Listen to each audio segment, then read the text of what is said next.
I used to love a drink. I suppose you love to drink. I used to love a drink. I want to tell you about something which happened very regularly to me. And I can look back and laugh now, but it was quite dangerous when I reflect on a serious note. I was in the police in central London, and we used to get various days off during the week and the odd weekend off and that sort of thing, about 1 and 4 at the time. And I remember we lived about a mile outside the town centre, so you could walk. And my life's always been a bit chaotic, really. So I used to go down the pub. It was called the Golden Dragon. I had a band on. When I was married, my wife didn't like going out with me. It's a different story, so I went on my own. I had a pedal bike, and so I thought, well, to save, this was long before the days of Uber, to save time, I'll take this pedal bike down. So I've got all lashed up. Well, not lashed up, but you know what I mean. I used to dress reasonably smart. And I'd cycle quite happily along this very straight road called Epney High Road, all the way down to the town centre and chain this bike up. Now, normally, if I had a day off, I'd been drinking steadily most of the day, and I'd chain this bike up, and I'd go to the pub. Everyone knew me there because I was in there a lot, and there's often bands on. I used to love music. Stand out, have a few pints, and maybe go somewhere else. Come back to this Golden Line. I'm sure it's called the Golden Line. In the high street, a few more. And my intention was, because she always used to moan, next about I was back late, so we're on having a 20-minute walk back. I'll cycle back. That was the plan. It never, ever happened like that. So I used to drink like this for feel all right by 11 o'clock. A bit merry, but not to the point where I couldn't cope with things. So I used to get unchained the bike with difficulty, and I'd start to push the bike out from the back of this pub onto the main pathway. And so I'll walk along the pathway until I get to the sort of freer bit, which had a path anyway. The main road had a path. And I used to start cycling. I used to fall off every single time. So I used to try and push the bike. Imagine just holding the handlebars and pushing the bike along. But that would also lead to difficulty. And I sometimes used to fall to the right, which is the grass, thankfully, and sometimes to the left a little bit. So I come up with scrapes and things now and again, And I used to think, this is just a joke. This carrying my mother's carried the bike home, pushed it all the way back, and I couldn't walk properly. And that used to happen to me every single time. But as time went on, I still used to think I could cycle. And I used to push it back, and often I would fall into the grass or even go through the forest with this down bike. And I used to just fall asleep in the forest with a bike on top of me, sort of thing. It was absolutely mad when I think about it. I was only young then. This is the excuse on me. I was only young, but I had a very responsible job. I never brought this into work, obviously, this carry on I had at home. But it was always drink related, all my issues. And I'll never forget this constant carry on. I had this battle to get back on this bloody damn bike.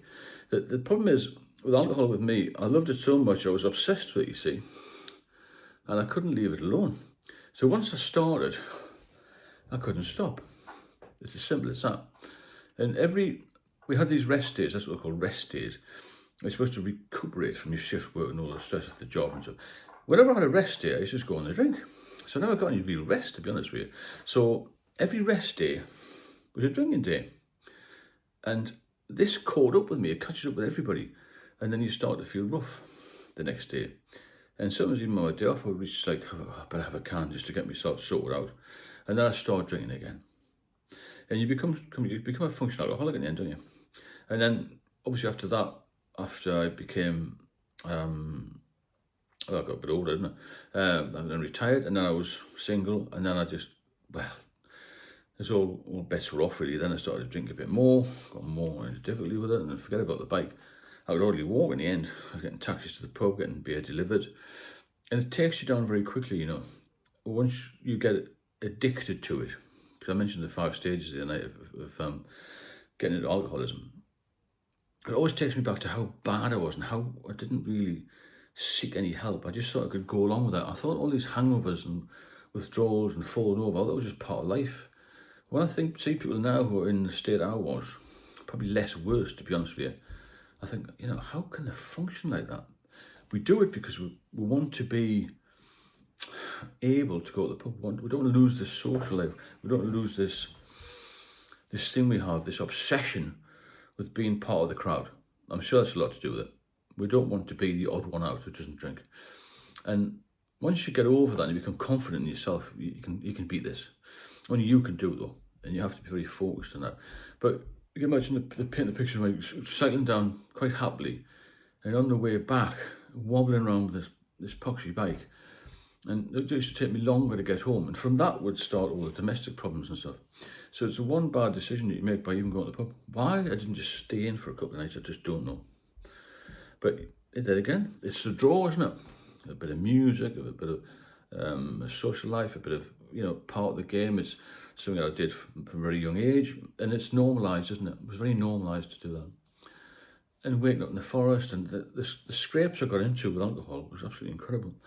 And it's just so nice to be free of it now. I felt trapped by it, Because when you're in the midst of it all, in active addiction, I would say, you don't feel like you're going to ever get out of it, if that makes sense. And you feel like you're going to go backwards. And you do start to go backwards, to be fair. So when you get a little chance to get sober, stay sober, that's the problem. For many, many times I was off it and then went back to it because I felt all right. I felt good enough to get back on it. But every time it was worse and worse and worse. I just cannot. For all the tea in China, all the money in the world, I cannot even go back there for an hour. The state I got into. I looked back, it was hideous. I did a post this morning about how ill I was, and the results came back horrendous. I've got about 50 pages of medical letters, which list all my symptoms, all caused by drinking too much lager. And, they go from ascites flu to spontaneous bacterial peritonitis, which is very serious and dangerous. It's an emergency case. Liver failure, having to have a TIPS operation. Then I had issues with blood and all this sort of things. I wasn't clotting properly. I was in the ICU. And it just goes on and on and on the list. All because I had too much to drink. So I'm warning to you is get off it if you can. Please get off it. Because it all seems so good tonight when it's nice and, the pubs are busy, there's log fires going on, there's people having meals and all that. But if you're like me, just one will take you back. That one bad decision of a drink will take you back to square one and beyond back, if that makes sense. It's absolutely horrendous. And it becomes a part of life which you'll never get back. You can never get back that time in your life, ever, ever. And it's going to cause you a lot of problems in life. And it can take you down fast and snuff a day and actually kill you. And that's the problem. It will kill you in the end. And you have to realise that is the problem. You need your health as your wealth. And if you can't look after yourself properly, you can't look after anybody else. And a lot of us are overthinkers. We take a lot on and we worry too much, which causes a cycle of anxiety. And then you're drinking all the time to try and combat that as well. That's a totally, totally bad thing to do. Hope you enjoy the videos. If you do, then please like and subscribe. There's a link in there to one-to-one mentoring. And also there's an ebook in there as well. I'll do some lives. I'll do it live tomorrow night, 7:30 UK time. If you're interested in that, join in and have a chat. I'll speak to you soon.